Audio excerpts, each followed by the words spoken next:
তারা তো এই শাহবাগের লড়াইয়ের মধ্যে ছিল না, সংগ্রামে ছিল না, রাজপথে ছিল না, এই জন্য শাহবাগকে তারা হজম করতে পারছে না।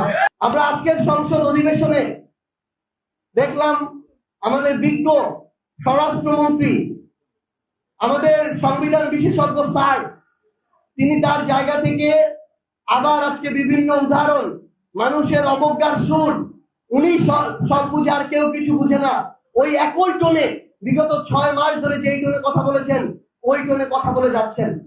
আমরা দেখলাম এর আগেও একদম স্পিকারের চেয়ার থেকে শুরু করে বিভিন্ন জন ওই সংসদে তারা তাদের জায়গা থেকে বলেছে এটা শাহবাগ নয়, এটা পল্টন নয়। কেন শাহবাগ পল্টন হলে সমস্যাটা কোথায়?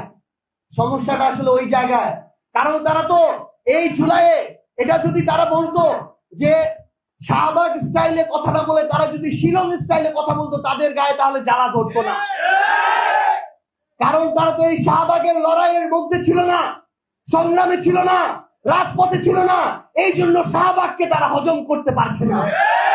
ওই পল্টনে তাদের ওই অফিসের সামনে যখন মানসিক ভারসাম্যহীন একটা ছেলে নৃত্য দেখাচ্ছিল, রুহুল কবির রিজভী যখন 3 জন নিয়ে গেট বন্ধ করে ওইখানে বসেছিল, ওই পল্টনকে তো তারা হজম করতে পারবে না।